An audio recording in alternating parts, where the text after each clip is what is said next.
my counterpart, the reserve sergeant major, he was super awesome. He's a prison guard at the federal pen in Florence, Colorado. Oh, the Supermax. Yeah, so he was like a lieutenant there.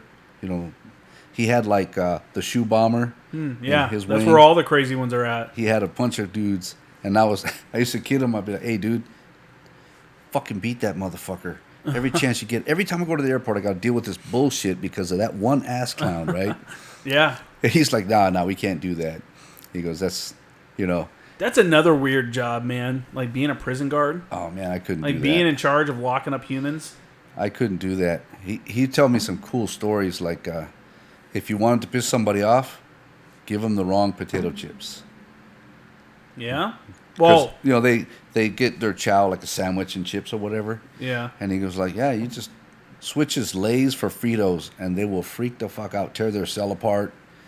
One dude cut his balls off. Oh my god. Yeah, he cut his own balls off. People are crazy, dude. And there's nothing in there, so he was telling me that it's all concrete, right? Mm-hmm. The rack is concrete, the sink is concrete. Yeah.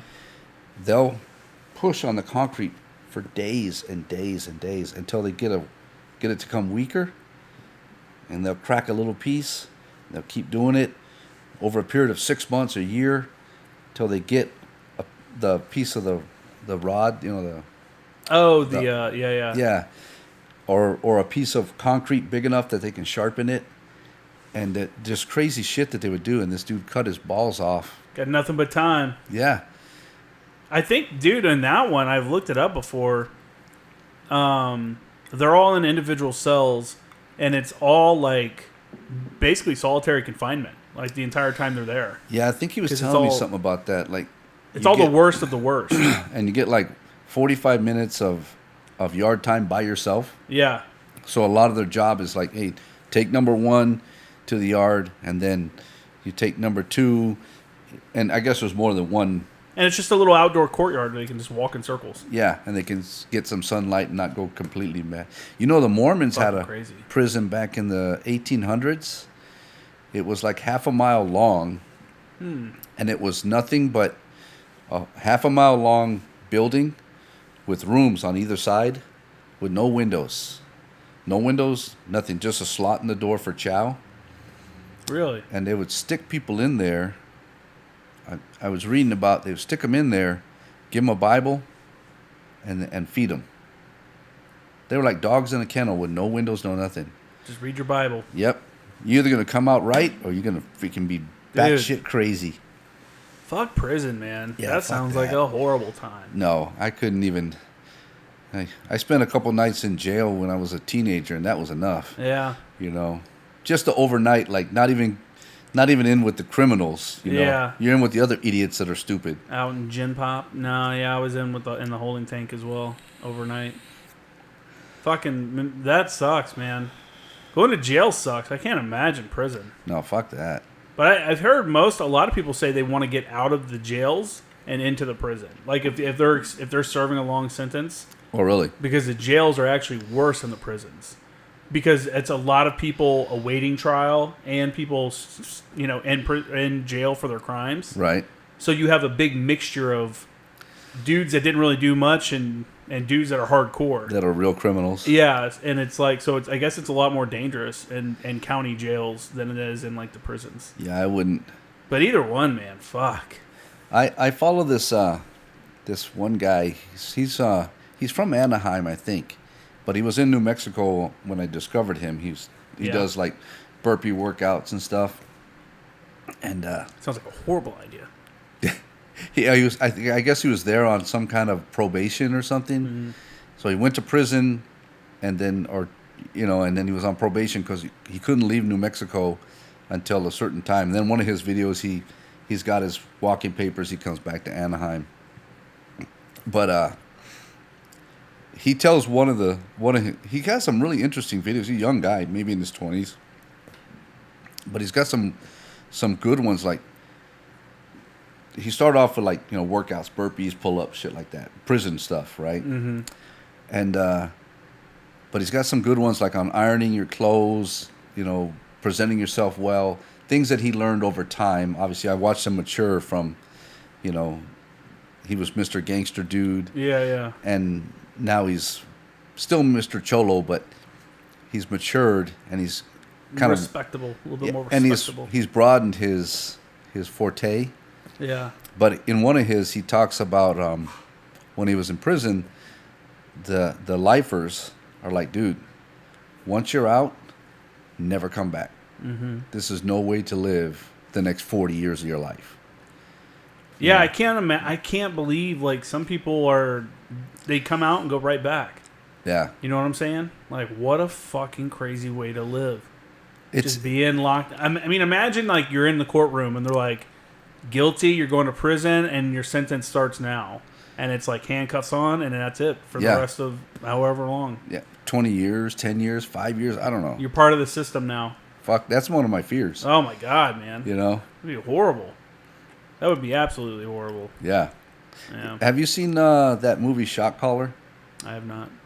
So it's a guy, I think he's a finance guy or it's a modern day type of noir type of film. Okay. But him and his wife and his buddy and his wife, they're all business people. You know, finance guys, Wall Street type of dude, whatever. And they're talking. They're on their way home from dinner. They went out to eat. They're on their way home from dinner, and they're like, "Oh, red light, red light!" And he slams on the brakes, but he doesn't make the red light. And he gets hit. A car hits him from the side. Mm-hmm. So technically, he ran the red light, right? And he ends up getting like 8 months for manslaughter because his buddy dies, and he had alcohol in his breath, right? That'll get you. Yeah, so the story, he's doing his 8 months, and then something fucked up happens. He has to defend himself. He's trying to fight through this 8 months, and he gets pulled into the gang for self-protection. And so the story's really sad because he becomes the guy. He works his way through the ranks, and he gets 2 years because he saved some other dude, but in the saving of that dude, he stabs another guy. Yeah. So he gets more time. And I wonder if you can just go to prison and just mind your own fucking business and no one messes with you and you don't mess with anybody and just do your time. I don't think so. Is that even possible, or do you have to go in and like... Because, you know, obviously TV has fucked our minds up of what prison's actually like, Right. just like it has with everything else. Yeah, we have no clue. And I don't want a clue. Jesus. Yeah, I don't know, man. Fuck that, dude. I don't know. My other cousin, he did a couple years. I think one of my uncles did a couple of years. I have two. I have a cousin-nephew kind of cousin. And he's a goner, man. He's going to go right back, I'm sure. Yeah? But my other cousin... Man, that sucks when you see family and you're like, man, there's no hope. Yeah. You're fucked. And it's the drugs. Yeah. When is it not? Yeah. You know? Yeah, and my one cousin, he did the halfway house thing, and he's, became a welder and started his own business, but he wasn't he was a little boy of he was a little one of the family. Mm-hmm. So you're like, oh, he's Mr. Cool, Mr. Sensitive, the youngest kid, and but I guess he did all right. But my other cousin, God dang it, man, he's only been out like, I don't know, 6 months. He's already fucking the world away. I'm like, dude. Yeah, it's crazy that if you just got out of prison, you can't look at it at life and go, you know what? I don't want to go back. Yeah. And knowing your actions are going to lead to you going back, and now probably for an even longer amount of time. Yeah, I don't understand it. And I guess I'm not in that position, so I can't. But I know the drugs part. But, like, he got out, and within a week, he's asking my aunt for a gun and a car.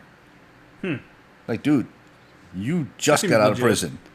Yeah, I got to take care of some business. With a gun and a car?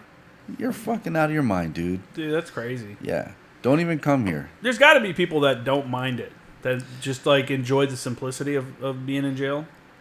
You know what I'm saying? I don't... institutionalized people. I get it institutionalized, but I could not imagine no females, like... I'm not.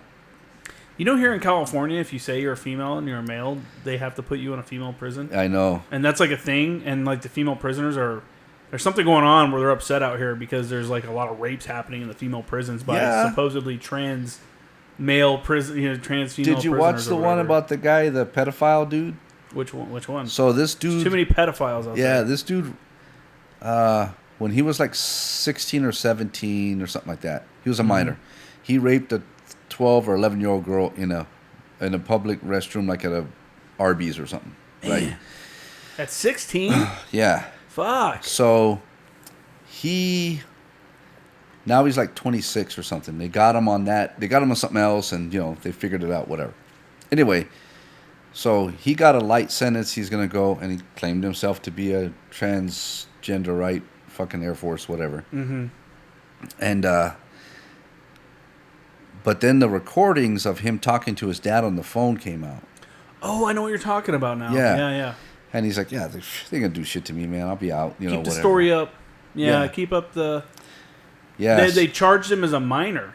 Yeah. Because he was 17 when the crime happened, and they're like, well, he was so close to the age of the child, and he was a minor when the crime occurred. We can't charge him as an adult because he's an adult now. But not only do they charge him as a minor, they're going to put him in a youth home. Yes, with girls. Well, he was like 19 or 20, and they were going to put him in a youth home. Yeah.